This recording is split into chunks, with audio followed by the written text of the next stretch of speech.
Manalangin po tayo. Mapagpala at mapagmahal na Diyos, kami po ay nagtitipon sa inyong presensya ngayon. Nagpapasalamat po kami sa pagkakataong sumamba sa iyo. At habang kami po ay nagkakasama bilang isang pamayanan, hinihiling po namin na punuin niyo po ang lugar na ito ng inyong banal na Espiritu. Buksan niyo po ang aming mga puso at isipan sa iyong salita upang kami baguhin ang iyong pag-ibig at patubayan ng inyong katotohanan. Inaalay po namin ang oras na ito sa iyo, Panginoon, at dalangin namin naway ang lahat ng aming gagawin ay makapagbigay ng karangalan at kaluwalhatian sa iyong banal na pangalan, at tinataas po namin ito sa pangalan ng Jesus na aming Panginoon. Praise the Lord! Maraming salamat, Panginoon, sa Pasko at sa selebrasyon, Panginoon, ng inyong pagsilang na nagbigay ng kaligtasan sa bawat isa. Sabay-sabay po natin ang hindi na tayo sa Panginoon. Ang Pasko ay sumagi, tayo ay magsiyawi, ng pagagandang ibig, dahil sa Diyos ay pag-ibig, na si Kristo'y isilang, kahit anong halikan sinaraw, at ang bawat isa ay nasipan at sobrang kapiharan. Bagong taon ay magbagong buhay, nang lumigaya ang ating bayan, dahil magsikap upang mapagtan natin ang kasagayan. Tayo ay magsiyawi, habang ako'y nag-ibig, ang araw ay sumapit, sasakot at tulog ng langit. Tayo ay magmahalan, at susundin ang pitong aral, at magbuhat ngayon, dahil hindi Pasko ay magsigayan. Ang Pasko ay sumagi, tayo ay magmasiyawi, ng magagandang ibig, dahil sa Diyos ay pag-ibig, nang si Kristo'y isilang, may katotohanan at sinaraw, at ang bawat isa ay nagsipagatong ng dakilalan. Bagong taon ay magbagong buhay, nang lumigaya ang ating bayan, tayo'y magsikap upang mapagtanahin ang kasalanan. Tayo ay magsiyawi, habang ako'y nag-ibig, ang araw ay sumapit, sasakot at tulog ng langit. Tayo ay magmahalan, at susundin ang pitong aral, at magbuhat ngayon, kahit hindi Pasko ay magbigayan. At magbuhat ngayon, kahit hindi Pasko ay magbigayan. At magbuhat ngayon, kahit hindi Pasko ay magbigayan. Salamat, Panginoon, sa inyong pagsilang. We give you glory because you are God. On high, singing sweetly on the plains, and the mountains in reply, echoing their joyous praise.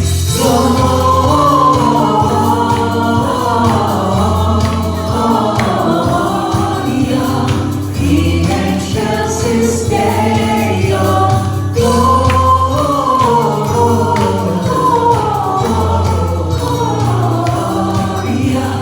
in excelsis Deo.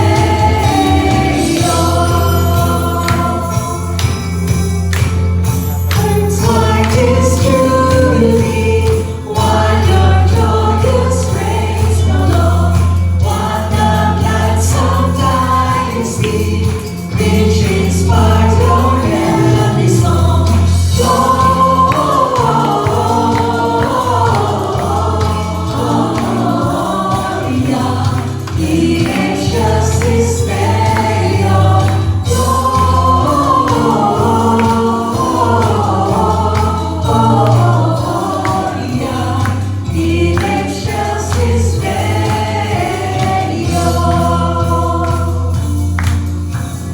Come to Bethlehem and see Him whose birth the angels sing. One adore on heavenly, Christ the Lord, the newborn King.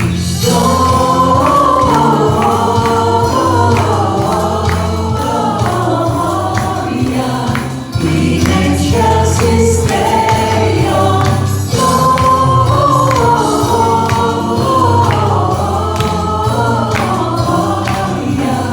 In excelsis Deo.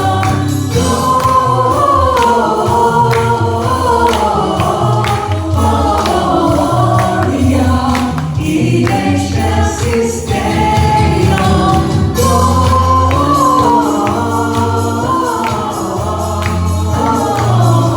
Gloria, in excelsis Deo.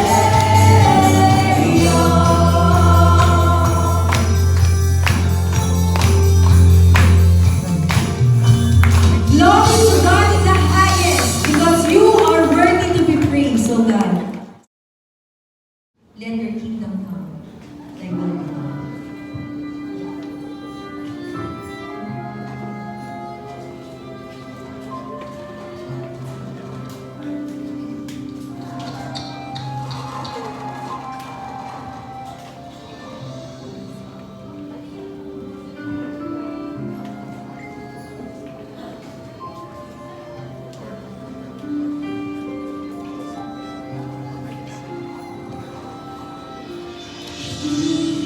Jesus,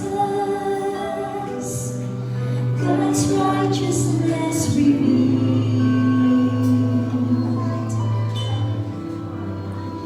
the Son of Man, the Son of God, His kingdom comes. Jesus, redemption sacrifice,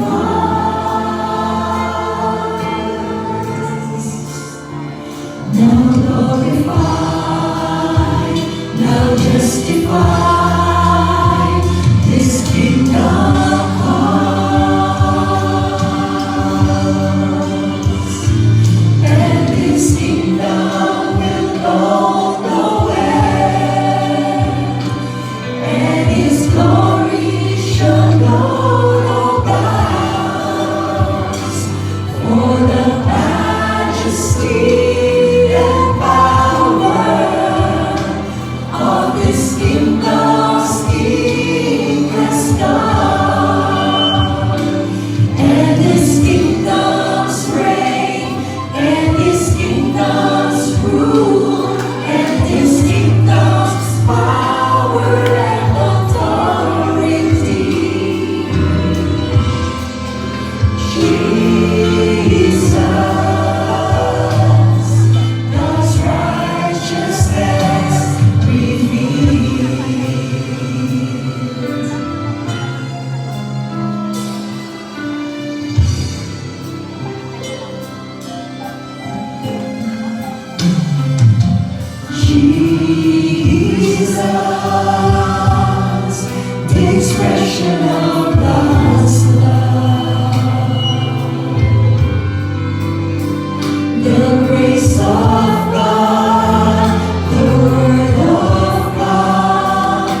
Peace and power of this kingdom's King has come, and His kingdom's reign, and His kingdom's rule, and His kingdom's power and authority. Jesus, His righteousness revealed. Jesus, His righteousness revealed.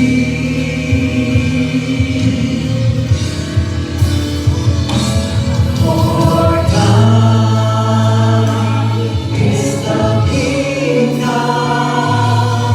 and the power and the glory forever.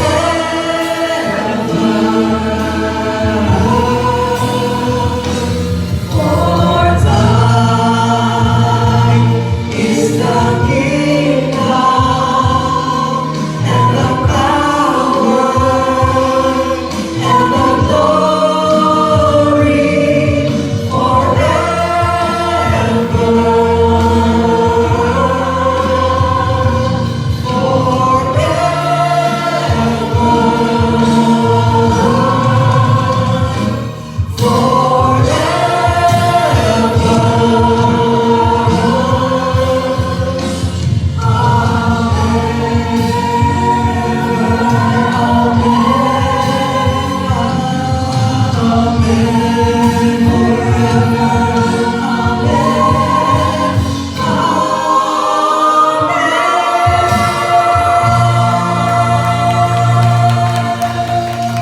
For all glory and power all to you, O God. In Jesus' name we pray. And all of us will say, Amen. Purihin po natin ang Panginoon.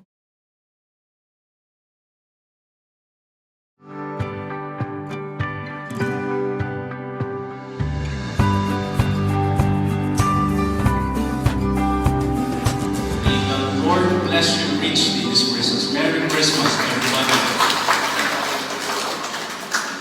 Psalm 145, verse 18. The Lord is near to all who call Him, to all who call on Him in truth.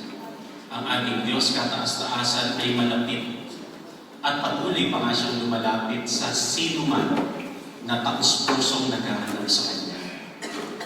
There are many ways to get close to God. Ipinapakita at pinapakilala ng Diyos ang Kanyang Espiritu sa lahat ng mga naghahanap sa Kanya ng taus-puso. There are also many things that can keep us away and get us lost in our search for God. Na imbis na lumapit tayo sa Diyos, lalo pa tayo tuloy na nilalayo. And we search for God. We search for God not just for religion, but more importantly, we search for God to experience His light in our lives. Hinahanap natin ang Diyos upang maranasan ang kapayapaan, pag-asa, pag-unlad sa what can guide us in our search for God. How can we make our search for God aligned with the ways of Jesus? At yan mga kapatid, ang gusto ko sanang pagtuunan natin pareho-pareho sa ating shared reflection ngayong Christmas celebration day. Ang pamagat ng ating mensahe ay ang tanglaw. At yan ay ating pang-ubuksan, pag-uusap na ito base sa isang kwento ng unang Pasko. Balikan natin ang isang bahagi sa kwento ng kauna-unahang Pasko. Matthew 2, verse 4 to 6. Herod brought together the chief priests and the teachers of the law of Moses and asked them, "Where will the Messiah be born?"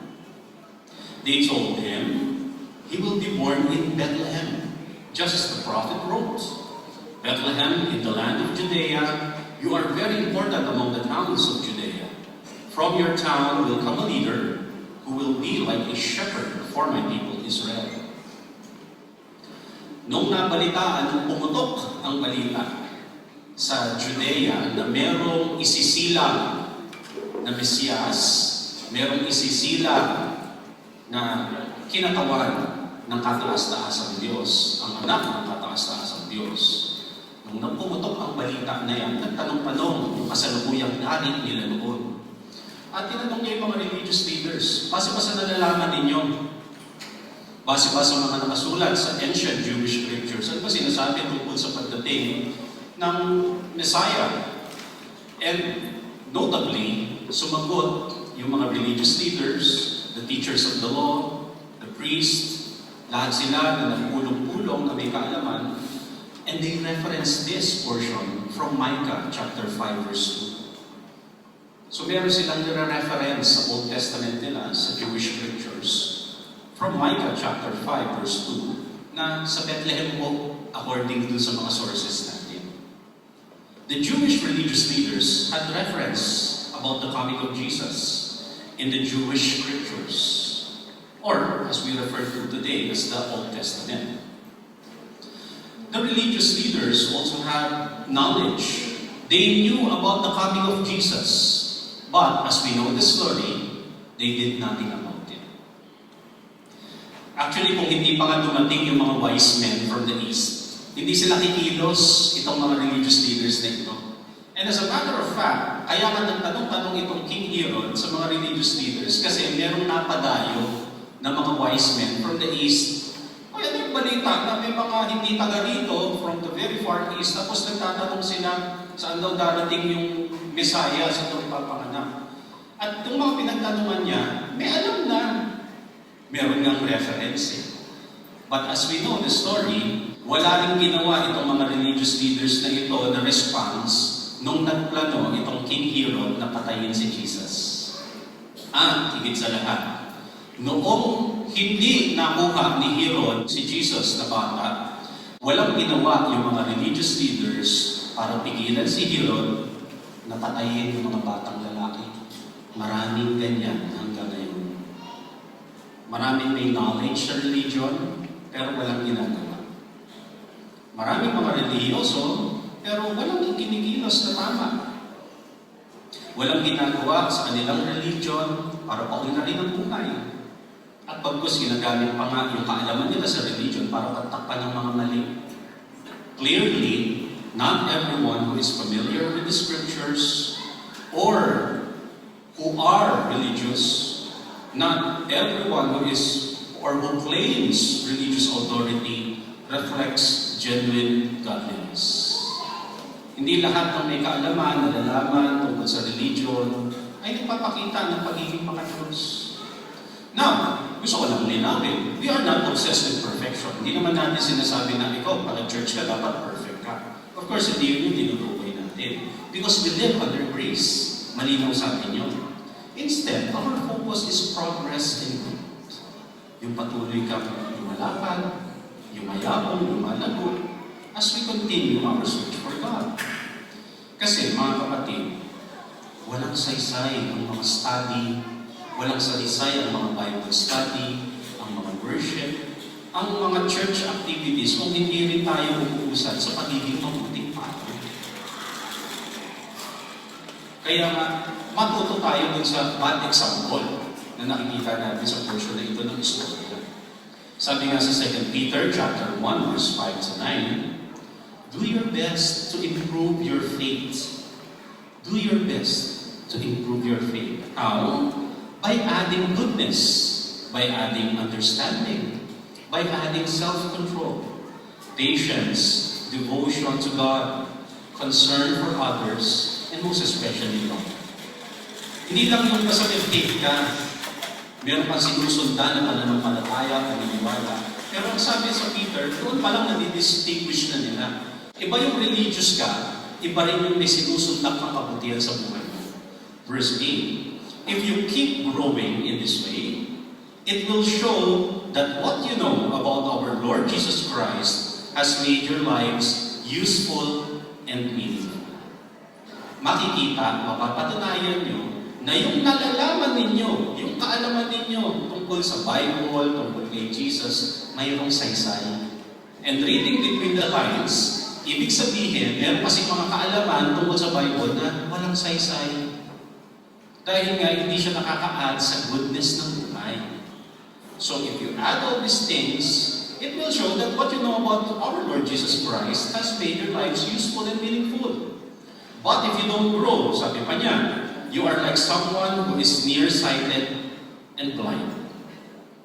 And you have forgotten that your past sins are forgiven. Sayang lang in short. Parang kayong mga bulag. Bulag kasi nakalimutan nyo agad kung saan na kayo nanggaling. Eh dapat nga umuusad ka day by day, sabi pa nga natin.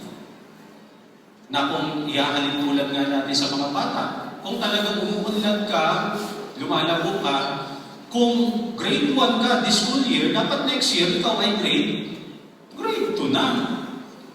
On the other hand, there is something interesting that has happened in this Christmas story. Balikan pa natin, Matthew chapter 2, verse 1 to 2.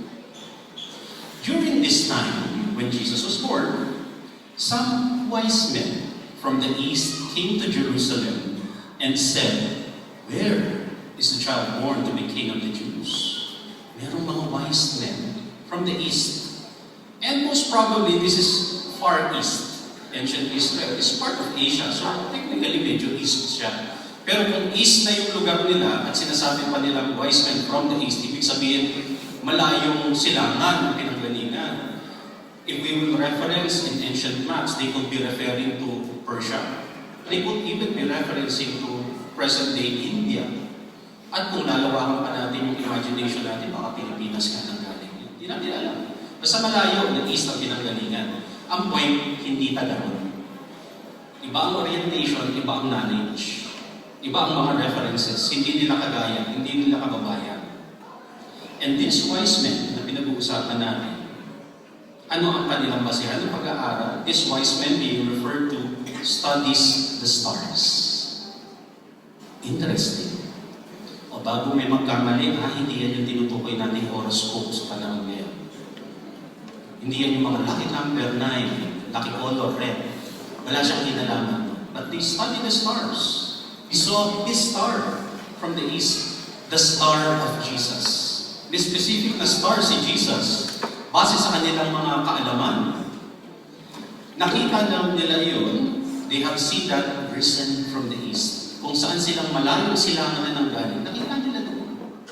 These wise men, hindi Judean ang knowledge, hindi Judean ang reference. They had knowledge about the coming of Jesus. Meron silang mga references na hindi galing sa Jewish scripture, pero nagsasabi na darating si Jesus. Interesting. They had extra biblical references. And their studies led them to worship Jesus. Yun ang mahalaga doon. Kung ano man yung pinanggalingan ng kanilang reference, yung kanilang kaalaman, ang point, yung mga study nila na yun, napunta sila para hanapin at sambahin si Jesus. Yun ang mahalagang punto kung ano man ang reference nila. Matthew 29, verse 9 to 10. And the star, the wise men had seen in the east, went on ahead. It went on ahead of them until it stopped over the place where the child was. They were thrilled. They were excited to see the star. Very artistic na yung presentation dito kasi nung una sinusundan nila yung star, kumahandap si star sa kapan. Hindi pa na-invento ang GPS, hinabayan talaga sila. At nung tumigil yung star, sabi, nakita nila yung star. Ibig sabihin, lahat ng mga references nila, lahat ng mga knowledge nila, extra biblical, hindi kasama sa Jewish scriptures, pero effective. Bakit kamo? Nakita nila si Jesus eh. Kung di ba naman effective yun, hindi nila nakita. At hindi lang nila nakita si Jesus, it gave them the right perspective, the right attitude to worship Jesus. That's very interesting sa pag-aaral na ito. Maraming mga good teachings ang makikita, hindi lang sa Bible. Maraming mga mabubuting turo, maraming mga katuruan na nagpapaliwanag ng buhay. Makikita lahat ng yan, hindi lang sa Bible. You know, the arts, philosophy, literature, when you study science, and even if you observe nature, all of this can be good sources of important teachings about morality, about godliness. Nabasa niyo na ba yung kwento ng ang pagong at ang kuneho? Wala yung verse, pero tamang tinuturo na. Lahat yan pwedeng sources ng morality, ng godliness. James 1:17, every good and perfect gift is from above, coming down from the Father of the heavenly lights, who does not change like shifting shadows. Ang linaw ng statement na yan sa James. Ngayon, siyempre, may mga traditional, ay, bakit nagbago? Magre-react. Ay, bakit nagbago? Di po ba, Pastor, dapat Bible-based lang? May lalaban ng gano'n. Alam niyo, mga kapatid, hindi yan nagbago. Yan na talaga yan noon pa. Tayo lang kasi ang ngayon pa lang nakakaunawa.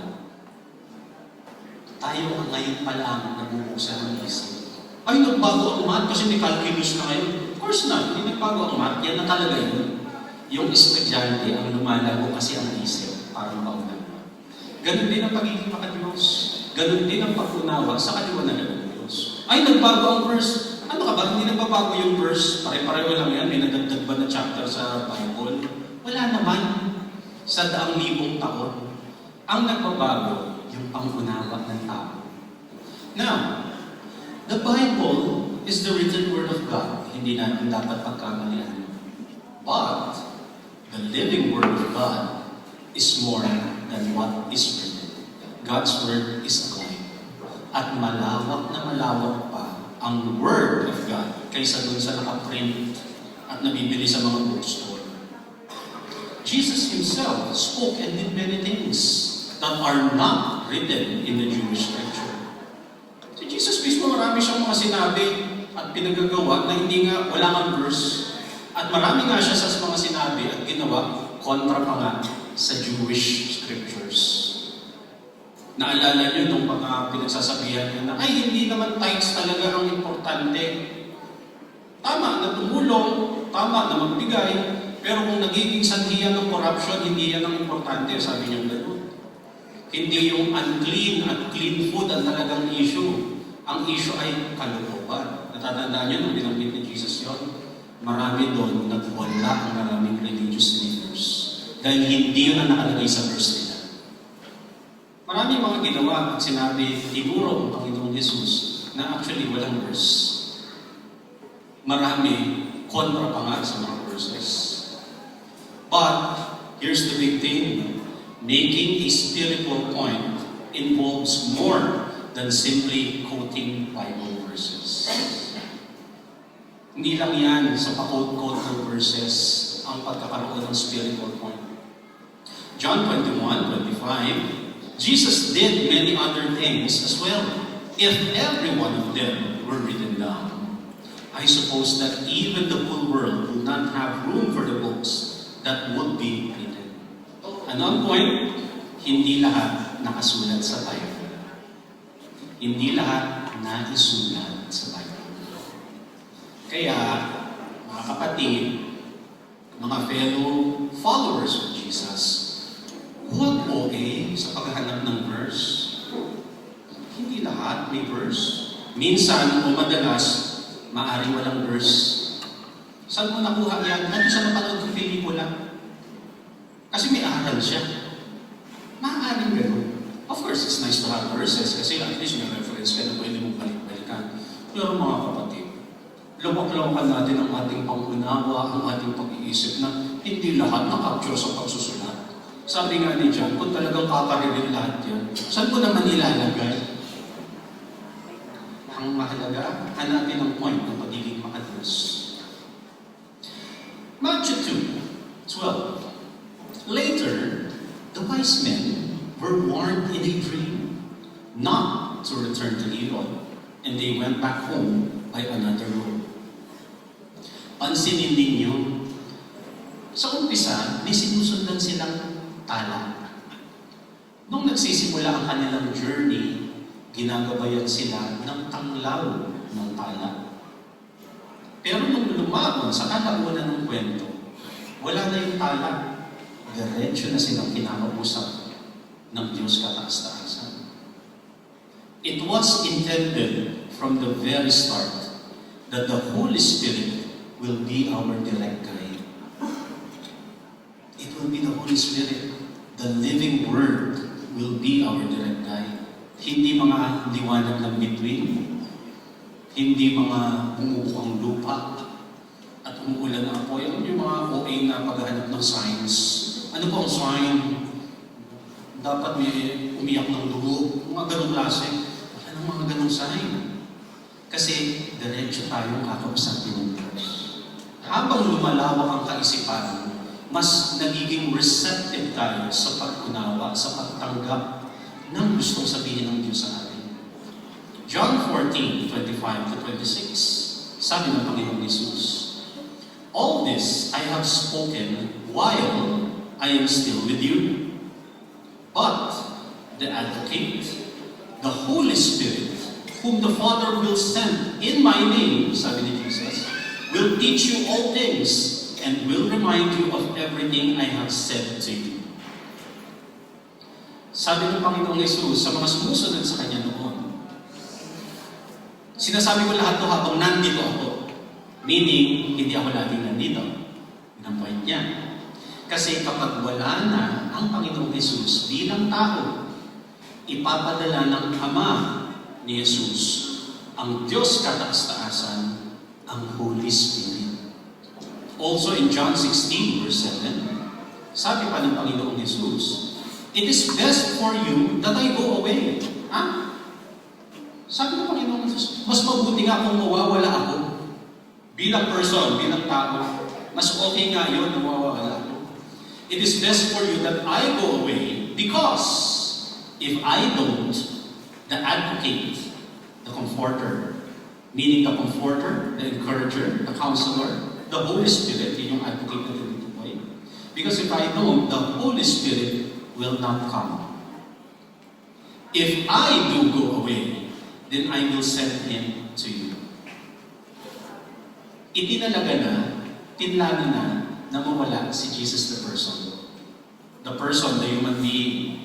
Kasi in His place, mas marami siyang aabutin through the Holy Spirit. Ang intention talaga, ang bawat tao na naghahanap sa Diyos kataas-taasan, diretso ng kakausapin ng Spirit. Diretso na. O mga kapatid, ano ngayon sa atin ito? Ngayon nakikita natin ang mga katotohanan na yan. It is a challenge for us to develop our own personal spirituality. Develop your personal spiritual connection with God. Lawakan ang isip, lawakan ang pangunawa, grow your minds into more learning para mas marami pang pumasok. Sa tingin nyo ba, darating tayo sa punto na, nakuha ko ng lahat ng gusto sabihin ng Diyos. Sa tingin nyo ba, aabot tayo sa gano'n? No. Ang dami-dami pang liwanag, ang dami-dami pang pagpapala na hindi tayo nadidiscover. We are barely scratching the surface. As long that we are ready to partake in the power and the wisdom in the light of God, ang dami pang papasok sa inyo. Huwag questionin ang tagapagbigay. Ang talagang may tanong, yung tagatanggap. Handa ba tayong tumanggap? John 12:46, "I came into this world as a light," sabi ng Panginoong Jesus. "I came so that everyone who believes in me will not stay in darkness." Ako ay liwanag, sabi niya ganoon. So, yung mga ayaw manatili sa dilim, gusto pang tumanggap ng liwanag, gusto pa ng maraming kaliwanagan, hindi ako titigil para maging tanglaw. Si Jesus ang tunay na tanglaw. And so long that we are ready to receive, more light will come. Si Jesus ang liwanag at sa pamamagitan niya, ibinigay na ang tunay na tanglaw patungo sa Diyos. Ang isa pang challenge sa atin, we need to develop our spiritual community.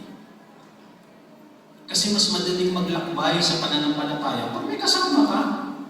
Pag mayroong kang kasabay na naglalakad. Marami sa katuruan ng Panginoong Jesus, marami sa katuruan ng Biblia, ng pagiging makadiyos, mas nasusukat natin kapag may kasama tayo. Halimbawa, when you talk about patience, pag ikaw lang mag-isa, ang dali-daling sabihin, patient ako. Subukan mong itabi sa ibang tao. We need to practice spirituality within the spiritual community. At hindi lang yan sa church. Isang malaking bahagi ang church. Pero kasama dyan ang inyong mga pamilya. Sa loob ng tahanan, buuin niyo ang tahanan ninyo bilang isang spiritual setting. Buuin ninyo ang inyong mga barangay bilang spiritual setting. Buuin ninyo ang inyong mga workplace as a spiritual setting. Maraming mga Christmas party ngayon sa opisina, no? Kaliwat kanan. Kaysa ang problemahin, ano ang mapapanalunan sa raffle? Ano ba talaga ang presyo ng exchange gift? Sakto ba yung natanggap ko? Usapan 300, parang tunay na lang yung natanggap ko. Ang unahin sa mga office, magpatawaran, magpasalamatan. Yan ang mga unahin. Develop even the workplace as a spiritual setting. Matthew 5:14-16. This is what Jesus said to His followers during His time. Pero I personally believe, ito rin ang mensahe ng Panginoong Jesus sa ating lahat sa panahon ngayon. You are the light of the world. A town built on a hill cannot be hidden. Neither do people light a lamp and put it under a bowl. Instead, they put this light on its stand, and it gives light to everyone in the house. In the same way, my friends, my brothers and sisters, let your light shine before others, that they may see your good deeds and glorify your Father in heaven. Tayo ang liwanag ng mundong ito. Tayo ang mga liwanag sa kadiliman. At ang hamon pa nga sa atin, sa pangalan ng Panginoong Yesus, lalo pa tayong magliwanag. Buuin ang mga spiritual community. Buuin ang mga spiritual na kumpol. Spiritual na kaibigan, pamayanan, kamanggagawa. Kung nasaan kayo, make it a spiritual place. Where you are the temple. Because you are the light of this world. There are many things that can keep us away and get us lost in our search for God. Hindi porke may reference, hindi porke maraming alam sa Bible, sa mga religion, talaga papalapit sa Diyos. Marami kaya ang nakakaligaw. But it should not discourage us from pursuing our faith. James 4:8, come close to God, and God will come close to you. Naroon lagi ang biyaya ng Diyos na habang lumalapit ka sa Kanya, siya rin naman papalapit sa iyo. Ang ating patuloy na paglapit at pag-aaral sa Diyos ay hindi lang para sa librero, kundi dahil sa nais nating maranasan ang liwanag ng Diyos sa ating mga buhay. Hangarin ang tanglaw ng Diyos upang maranasan ang kapayapaan, ang pag-asa, ang kagaanan, para maranasan ang pag-unlad sa buhay. Jeremiah 29:13, you will seek me and find me when you seek me with all your heart. Hanapin pa.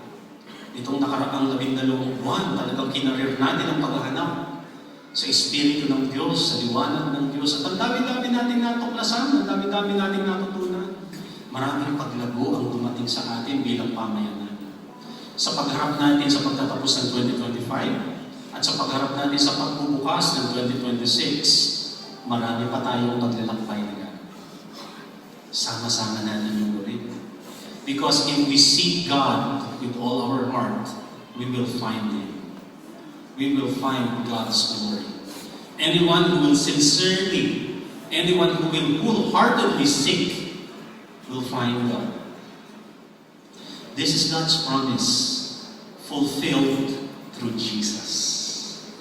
This is the gift of Jesus. Yan ang tunay na regalo ng kapaskuhan. the true gift of Christmas. Mga kapatid, mga kaibigan, I praise the Lord for each one of you. Pagpalain kayong lahat ng tunay na tanglaw ang Espiritu ng Diyos sa pangalan ng Panginoon Jesus.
Sa pag-ibig nyo,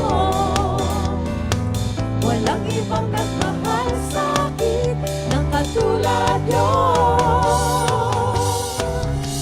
Salamat, salamat, O Jesus, sa pag-ibig nyo. Ako'y magsasaya sa piling nyo. Buhay ko na purihin ka, sa'yo'y sumamba. Wala nang ibang nanaisin pa, kundi pasalamatan ka. Buhay ko na purihin ka, buhay ko na sa'yo'y sumamba. Wala nang ibang nanaisin pa, kundi pasalamatan ka. Salamat, salamat, O Jesus, sa pag-ibig nyo. Walang ibang nagmahal sa akin ng katulad nyo. Salamat, salamat, O Jesus, sa pag-ibig nyo. Ako'y magsasaya sa piling nyo.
Merry Birthday po. Merry Christmas. Yes, po.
From Day by Day, One Ayala Young Ones. Merry Christmas!